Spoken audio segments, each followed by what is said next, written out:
మత్తయి సువార్త 16వ అధ్యాయం 24వ వచనం నుంచి మాట రాయబడింది. అప్పుడు యేసు తన శిష్యులను చూసి, ఎవడైనను నన్ను వెంబడింపగోరిన యెడల తన్ను తాను ఉపేక్షించుకుని తన సిలువనెత్తుకుని నన్ను వెంబడింపవలెను.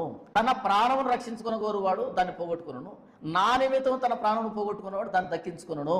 యేసు ఏం మాట్లాడుతున్నాడు మత్తయి సువార్తలో? తన్ను తాను ఉపేక్షించుకొని తన సిలువనెత్తుకొని నన్ను వెంబడించాలి.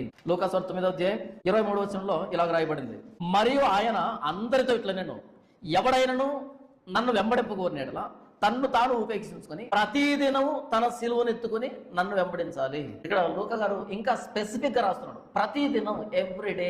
సిలువను ఎప్పుడు ఎత్తుకోవాలంట? ప్రతిదినం నా కోసం మీరు సిలువను ఎత్తుకుంటే గానీ నన్ను వెంబడించలేరు. మార్క్స్ వార్త 8వ అధ్యాయం 34వ వచనం చూడండి. అంతటా ఆయన తన శిష్యులను జనసమూహమును తన ఎదుకు పిలిచి, నన్ను వెంబడింపగోరువాడు తన్ను తాను ఉపేక్షించుకొని తన సిలువనెత్తుకుని నన్ను వెంబడించాలి. ఎందుకు 3 సువార్తల్లో ఒకే విషయం రాయబడిందంటే, మార్కు గారు వ్రాస్తున్నారని మత్తయికి తెలియదు, మత్తయి గారు వ్రాస్తున్నారని లూకాకు తెలియదు, లూకా వ్రాస్తున్నారని యోహానుకు తెలియదు. వీళ్ళు వేరువేరు ప్రాంతాల్లో వేరువేరు కాలాల్లో వేరువేరు వ్యక్తులకు రాశారు. కానీ ఎవరు రాసినా ఈ విషయాన్ని ముగ్గురు రాశారు. అంటే యేసుప్రభుని వెంబడించడం అంటే ఏదో పూల మీద నడక కాదు, ఇది కత్తి మీద సాము. ఇది యేసుప్రభుని నమ్ముతున్నాము అంటే మీరు ఈ పర్సిక్యూషన్ కి సిద్ధపడితేనే యేసుప్రభుని నమ్మండి, దీనికి ఓకే అయితేనే యేసుప్రభుని నమ్మండి అని ముందే చెప్పేస్తున్నాడు సువార్థికులు. ఈ రోజు ఎవరు చెప్తున్నారు? మత్తయి గాని మార్కు గాని లూకా గాని సిలువనెత్తుకుంటేనే క్రీస్తును వెంబడించగలం అని ఎందుకు మాట్లాడుతున్నారు అంటే, క్లారిటీ కోసం, స్పష్టత కోసం. యేసుప్రభుని నమ్మడం అంటే శ్రమలతో కూడుకున్నది.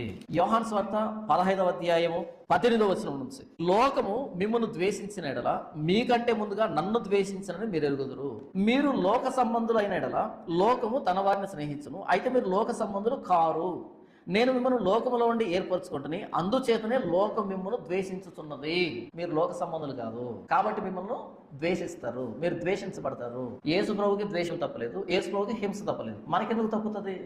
లోకులు నన్ను హింసించిన ఎడల మిమ్మల్ని కూడా హింసించుదురు, నా మాట గైకొని ఎడల మీ మాట కూడా గైకొందురు. అయితే వారు నన్ను పంపిన వారిని ఎరుగరు కనుక నా నామము నిమిత్తం వీటన్నిటి మీకు చేయుదురు. మనం షెడ్యూల్డ్ క్యాస్ట్ అని కాదు, మన మీద ఈ పగ, ఈ ద్వేషం. మనం క్రీస్తుని ఎరిగాం కాబట్టి.